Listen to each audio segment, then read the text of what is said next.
Ready? Welcome back to another episode of GoneNoMad. What's up, guys? Hi, guys. We're picking up where we left off. Basically, No. No, where were we? What were we doing? Oh yeah, we hadn't left yet. So No, just a little introduction saying that we're still alive and well.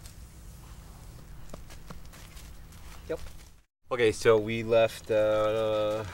We wrapped up our summer, and we were invited to go up to Montana again.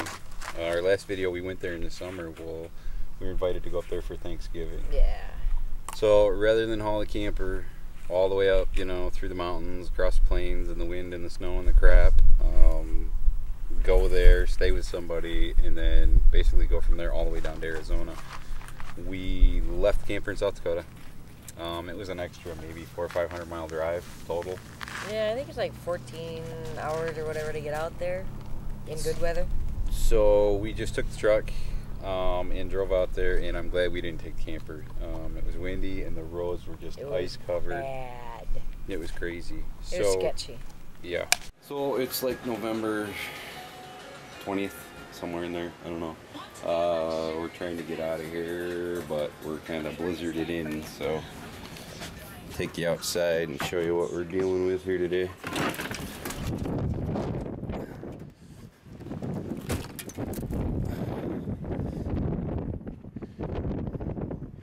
It's a little snowy and very windy. Lovely day on the fish farm.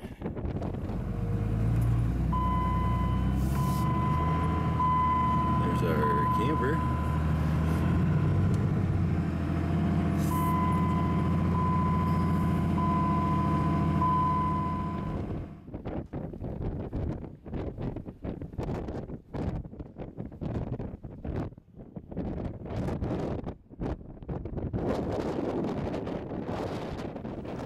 So we drove, we stayed at a motel? Yeah. We didn't do that one day.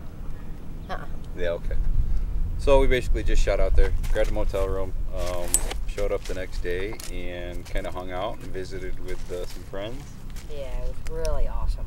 Didn't do any hikes. It was cold. We were kind of compressed time schedule. What we did do is we drove down to Yellowstone. That was really cool. We haven't been there in years. That time of the year, it's limited access. I think 90% of the park's shut down. There's only like 1 or 2 entrances you can get into. So it was like an hour drive to kind of go around to get into the one entrance, but it was awesome. It was well worth it. I mean, just to see there was a little bit of snow there, so that was really cool to see. It was beautiful, beautiful, beautiful.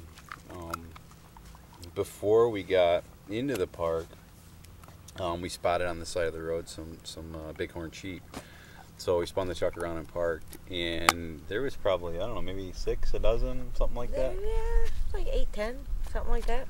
And I think they were just starting to start the rut. So They were a little frisky. We didn't see any ramming or squaring off, but they were thinking about it. So yeah, that was really cool. Got some really cool footage of them. Beautiful animals. Then we drove into the park, saw a few elk, just small in the little town we went to. Yeah, those ones laying down. There was a few small bulls and a couple cows, I think, nothing major. Yeah. Teenagers. So we just cruised through the park, it's buffalo and bison, and we saw some coyotes out of the plain, and it was just a beautiful day for a drive. I mean, it was awesome. There was like hardly anybody there, so you could drive at your leisure, go your own pace. That time of the year, it's not like bumper to bumper traffic, so it was really cool in that aspect. Definitely. And what else did we see that was really cool there? Anything good? Looked all day for that, big bull elk. Oh, and yeah. Finally, it wasn't until the right at the end. Yeah, on our way back out. We basically drove like 40, 50 miles through the park, at park speeds, 40 miles an hour. And then the east entrance, I think, was open, but the pass going out was closed. So then we had to turn around and drive back. And it's a good thing we did because we were cruising along and I spotted this elk over the bank, so I jumped out. And, you know, we got a couple cool pictures and video of that. Oh, that was really awesome to see. Didn't hear any bugling. No, it's post-rut at that point. They were Yeah. done. So after that, we had a great Thanksgiving visiting with people, and Yeah, it was very, very, very cool. it was incredibly cool. Then we basically shot 2 days back to South Dakota. Had almost everything wrapped up. It was just a huge amount of things we did ready to get here. I mean, to get ready this year, I greased all the axles on the trailer, all the bearings, put new tires. I mean, it was like 50-mile-an-hour wind. I'm out there jacking the thing up and On the camper, pulling the tire of the rim. She's running them to town, putting new tires on, bringing it back. I'm putting them on, and did a bunch to the truck, new truck tires, new clutch.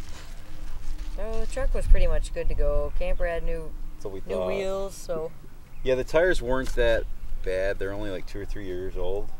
yeah. But I did see some pretty good wearing on the inside, and everybody, you know, I've heard so many stories about somebody blowing a tire and just tearing up their camper. So Yeah, we've actually seen that on the road too. for like a $300-400 investment to put new tires on the thing, man, it's worth it. Without a doubt. Plus, just peace of mind, so I'm not changing a tire by the side of the road. And I'm not freaking out. Really cool to be out there. We drove back. We got all of our gear ready. Got the rig and the camper all set, ready to go, and left the next day for Arizona. Yep. And we headed out. We pretty much headed south, and it was just like Oh man, it was 6 hours of rain driving through Nebraska. nasty wind. Wind was pretty bad that day. I think the next day it was worse. Yeah, it was definitely worse the next day. And then we put in like an 18-hour day that day or something ridiculous. It was definitely ridiculous. I think we got south of Colorado Springs. It was like 1 in the morning or something. Yeah, we were so tired. I mean, we weren't looking for a campground, motel, anything. We just pulled off the side of the road. Found a gas station. Didn't put the slide outs out. Just all 3 of us, you know, climbed into the front. No heat, no anything. It was like 25 degrees or something. And Yeah. just crashed. Thank God for extra blankets. That was fine, you know. I mean, got up the next day and drove from there to New Mexico, and that's when we had all the wind. Yeah, that was. I mean, it was crosswinds. I think they had like 55-mile-an-hour gusts, and it was like tossing us around. So I mean, that was Scary. White knuckle driving, to say the least. Yep. All right, so we made it through the rush of however many states, however many miles. We're about 300 miles from Arizona, from where we got to be, and we're in New Mexico. And this is our campsite for the night. We stay at a, can't remember, Sky something, Crazy Sky, Magic Sky, Casino in the Sky, casino resort campground deal. So it's like $18 a night, really cheap, but we have snow. And as you can see, it's windy. We've been battling wind and crap. Tonight in New Mexico, it was down to like 14, I think, and it was snowing there. Then drove through Flagstaff, a bunch of snow, and then like 2 hours later, you drop down in the valley, and there you are. It's 65, 70 degrees and sunny. So It was really nice. it was cool. That was in like a week's time. I think we drove like 4,000 miles, like 3,900 and something. It was like 4,000 miles. Something obscene. So we were just fried at that point, just so tired. Yeah. It was great to finally be done with work. You know, everything on the farm we got shut down and winterized, and finally got all that behind you. And it was great to, you know, stay with some friends and visit with them. I had a good Thanksgiving and take long showers in Montana. Oh yeah, that's always good. You know, that's the thing that people forget. I mean, when you're living full time in this, you're reduced to that, you know, 10-minute shower. 2 gallon a minute water flow, 5-10 minute shower on a good day. Yeah. You do that for 6-8 months, especially when you're working really hard physical work. It's so nice to actually take a long shower when you and have that high water pressure. But thank you, Cindy. But that's part of the reason.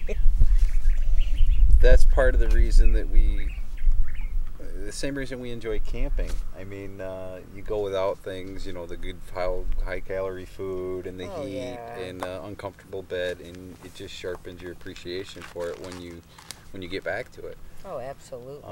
It's the same thing. Yes, you have to give up some things to live full time in an RV or a camper, but it's not, you downsize, you get rid of some crap, and you learn to do the chicken dance around each other in the aisles and bathroom. And I mean, you just adapt, and after a while, you don't even think anything of it. I mean, it's just the way it is. I mean, that's... And then, like I say, you do get an appreciation when you stay in somebody's house. When you go to a motel, and you've got that full-size bed, and you've got high water pressure, or you go out to dinner and get a good meal. Yep. So... I wouldn't change anything we're doing. I mean, I love it. I could live in this the rest of my life. Oh, yeah. I got no issues. Love it. It's not that big of an adjustment. So, no. Anyhow, we're back in Arizona. It is Yay. Great to be back talking to YouTube people again and doing some Facebook, getting some feedback, and just, we ignore the world for 8 months. For 8 months and just so focus on the job. And it's just kind of cool to come back to the real world and then also, be able to relax and decompress. Do some hikes and sleep in a little bit. Yeah. Drink beer and wine every day. If you're so inclined. Sit. Sit. Sit. Say meow. Oh my. Sit. Sit. Speak. Oh my. Sit. Speak. No, you gotta speak. Speak. Stop being a clown. No. You have to speak. Sit. You're a lunatic. Sit. Now stay. Speak. Not charge. Okay, where did that come from? There you go. Okay. Coda's still a lunatic with an incredible amount of energy, but oh yes, she learns what's expected of her when we're on the road. She travels great when we're hiking. Great. Yep. She's doing really, really well. Absolute blessing for our family. Without a doubt. She's a happy girl, and so are we. Alright guys, that's it. That's it for this video. We're getting ready to actually leave. We're in Lost Dutchman. I think tomorrow's our last day. Tomorrow's the last day, so we've done a few adventures here. We'll document those and get those videos out pretty quick. And on to the next adventure. On to the next place. So once again, good seeing everybody. Thanks again. Thanks for checking us out and being patient, and stay tuned.